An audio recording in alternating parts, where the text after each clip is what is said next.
नमस्कार दोस्तों, ये है आर्मी न्यूज़ का दूसरा एपिसोड। आज से मैं ट्राई करूंगा कि हर दूसरे दिन यानी हफ्ते में 3 दिन आपको आर्मी न्यूज़ के इन्हीं एपिसोड्स के जरिए आर्मी से जुड़े हुए सारे लेटेस्ट इन्फॉर्मेशन देता रहूं। आज का वीडियो बहुत ही ज़्यादा मज़ेदार होने वाला है क्योंकि आज मैं आपको इंडियन आर्मी से जुड़ी हुई 3 इंपॉर्टेंट खबरें दूंगा और चौथे में आर्मी से ही जुड़ा हुआ एक मज़ेदार स्टोरी बताऊँगा।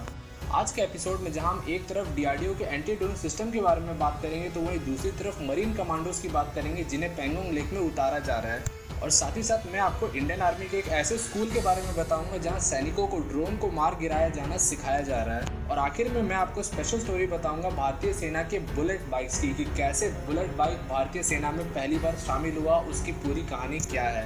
तो चलिए वीडियो शुरू करते हैं। स्वागत है आप सबका इंडिया टॉक्स पे। आज की पहली खबर, डीआरडीओ ने भारत में एंटी ड्रोन सिस्टम बनाने का काम शुरू कर दिया और इसके लिए उसने जिम्मा सौंपा है भारत इलेक्ट्रॉनिक्स को, जो कि लीडिंग एजेंसी होगा इसके डेवलपमेंट के काम में।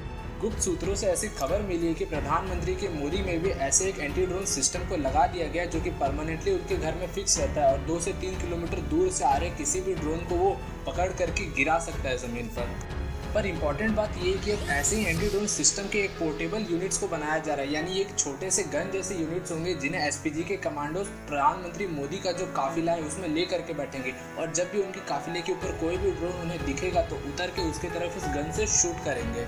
एक बार शूट किए जाने के बाद इन ड्रोन्स का जो इलेक्ट्रॉनिक्स फंक्शन होगा वो सब खराब हो जाएगा और वो ड्रोन आ करके ज़मीन पे गिर जाएंगे। इस फैसले को प्रधानमंत्री मोदी के ऊपर 2020 से जो ड्रोन अटैक का खतरा बना हुआ है उसे देखते हुए लिया जा रहा है। साथ ही साथ पाकिस्तान से बहुत ज़्यादा चाइनीज़ मेड ड्रोन के इस्तेमाल करके ड्रग्स और हथियारों की सप्लाई एलओसी के इधर की जा रही है, जिसे रोकने के लिए इन एंटी ड्रोन सिस्टम को तैयार अब किया जाएगा। अब बढ़ते हैं हमारी दूसरी खबर की तरफ। क्या आपने कभी मार्कोस का नाम सुना है? अगर नहीं सुना है तो मार्कोस का मतलब होता है मरीन कमांडोज। ये ऐसे कमांडोज हैं जिन्हें इंडियन नेवी इस्तेमाल करती है, यानी ये इंडियन नेवी के कमांडोज हैं। जैसे इंडियन एयरफोर्स के पास गरुड़ कमांडोज हैं, आर्मी के पास पैरा एसएफ है, वैसे नेवी के पास मार्कोस है। अब सरकार ने ये फैसला किया है कि इन मार्कोस यानी मरीन कमांडोज को पैंगोंग लेक में यानी गलवान वैली के उस एरिया में जहाँ पे भारत और चीन के बीच कन्फ्लिक्ट चल रहा है वहाँ पे उतारा जाएगा। मार्कोस की ज़रूरत गलवान वैली में बहुत ज़्यादा हो जाती है क्योंकि ये नेवी के जो कमांडोज है इनका स्पेशलिटी होता है कि जो फास्ट बोट्स होते हैं उनमें बैठ करके पानी के जरिए दुश्मन के टेरिटरी में पहुंचना और वहीं पे दुश्मन को मार गिराना। आप सब जानते हैं कि जो पैंगोंग लेक है वो भारत और चीन को किस तरीके से कनेक्ट करता है और जो फिंगर के इलाके हैं उनके पास से भी ये जो लेक बहते हैं इनमें बोट्स का रहना बहुत ज़रूरी है। यहाँ पे कि चीन भी ऐसे बोट से काफ़ी लंबे समय से इस्तेमाल करता आ रहा है। तो जब अगर भारत और चीन के बीच कन्फ्लिक्ट बहुत ज़्यादा होता है तो इस पानी के जरिए भारत की मरीन कमांडोज फास्ट बोट में बैठ करके चीन के जो पीछे मेन बेसेस है वहां तक बहुत जल्दी पहुंच सकते हैं और उन बेसेस पे धावा बोल करके चीन का पूरा बैकबोन तोड़ सकते हैं। या एक बात आपके लिए जाननी ज़रूरी है कि एयरफोर्स के जो गरुड़ कमांडोज है और आर्मी के जो पैरा स्पेशल फोर्सेस है वो इसी लद्दाख के इलाके में काफ़ी लंबे समय से डिप्लॉयड हैं। उन्हें यहाँ इसीलिए रखा गया था ताकि अगर चीन से कन्फ्लिक्ट बढ़ता है तो उन्हें पैराशूट के जरिए पैराड्रॉप कराया जा सके चीन के सीमा के उस तरफ, चीन के बेसिस के ऊपर, जहाँ वो जा करके चीन के ऊपर धावा बोल के उनके बेसिस में हड़कंप मचा दें। पर अब मार्कोस के भी आ जाने के बाद भारत के लिए अटैक का एक नया रास्ता खुल चुका है और साथ ही साथ मार्कोस को इतने हाई एल्टीट्यूड की यहाँ पे ट्रेनिंग भी मिल जाएगी। अब बढ़ते हैं हमारे तीसरे खबर की तरफ।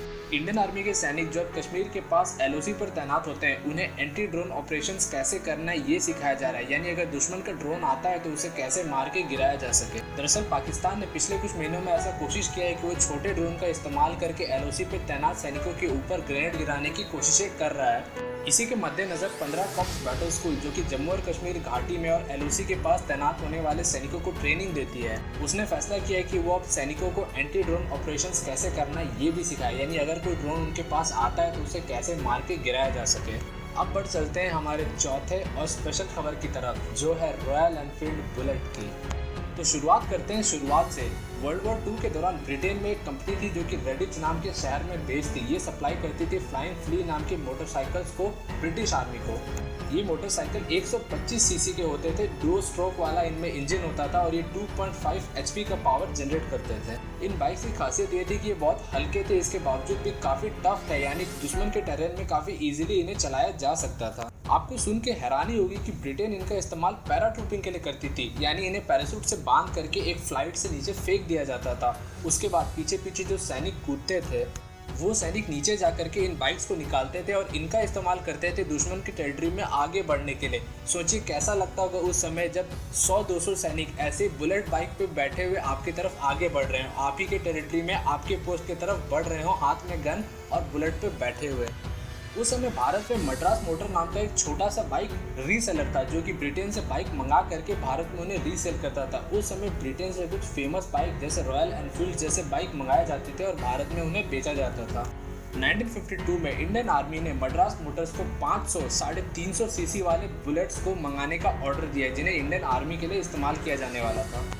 कंपनी ने इन 350 सीसी वाले जो बुलेट्स हैं उनको 3 ही साल पहले यूके में लॉन्च किया था और वहाँ ये काफ़ी पावरफुल बाइक के तौर पे फेमस हो रहा था। इसके फेमस होने के रीजंस ये थे कि एक तो ये बहुत ज़्यादा टफ था, साथ ही साथ इसमें कम मेंटेनेंस लगता था। इसका इस्तेमाल करके भारतीय सेना के जवान खेतों में भी चले जाते थे पेट्रोलिंग करने और उसके बाद भी ये बाइक का वेयर एंड टियर बहुत कम होता था। भारतीय सेना इन बाइक से काफ़ी ज़्यादा इम्प्रेस्ड हो चुकी थी और ऐसे कई सारे बाइक का वो ऑर्डर देना चाहती थी। पर उस समय के नेहरू सरकार का ये शर्त था कि सारे बाइक मेड इन इंडिया होने चाहिए, यानी भारत में ही बनने चाहिए। इससे दो फायदे होते, एक तो ये बाइक हमें सस्ते दामों में मिल जाते क्योंकि भारत के पास उस समय पैसे कम थे, और दूसरा भारत में जो मैन्युफैक्चरिंग यूनिट्स लगते उसके वजह से जो इंडस्ट्रियल रिवॉल्यूशन है उसमें थोड़ी मदद मिलती। ब्रिटिश कंपनी ने इस शर्त को मान लिया और भारतीय सेना के सामने 350 सीसी के 4 स्ट्रोक वाले रॉयल एनफील्ड बुलेट को पेश किया। ये बाइक हर तरफ से अप्रूव हो चुका था। उसके बाद अब ज़रूरत थी इसे एक पार्टनर की जो भारत में इसके साथ मिल करके काम कर सके, तो इन्होंने चुना मद्रास मोटर्स को और मिल करके भारत में पहली बार बना रॉयल एनफील्ड इंडिया। इस बाइक की सबसे बड़ी खासियत बना धक धक करने वाला इसका हार्ट बीट जैसा साउंड, और इस बाइक के इसी लोगों के अटेंशन खींचने वाले स्पेशल साउंड ने इस बाइक को भारत का one of the most famous bike बना दिया। और ऑब्सोलीट हो रहे इस बाइक ने पिछले कुछ सालों में भारतीय युवाओं में एक नया जादू फैला दिया है और आज के ज़माने के जो भारतीय युवा हैं उनमें इसका जो ट्रेंड है वो बहुत ज़्यादा बढ़ता जा रहा है। तो दोस्तों ये थी आज की कहानी। उम्मीद करते हैं आपको आज का आर्मी न्यूज़ का ये एपिसोड पसंद आया होगा। एक लाइक ज़रूर कर दें अगर आपको वीडियो ज़रा सा भी पसंद आया तो। और आर्मी न्यूज़ के आने वाले एपिसोड्स आप मिस नहीं करना चाहते तो इंडिया टॉक्स को सब्सक्राइब कर लें और उसके बगल में दिए गए बेल बटन को भी दबा लें ताकि आर्मी न्यूज़ के जैसे ही हम वीडियोस अपलोड करें आपको तुरंत मैसेज मिल जाए। तो मिलते हैं दोस्तों अब परसों आर्मी न्यूज़ के एक और एपिसोड के साथ। तब तक के लिए थैंक्स फॉर वॉचिंग।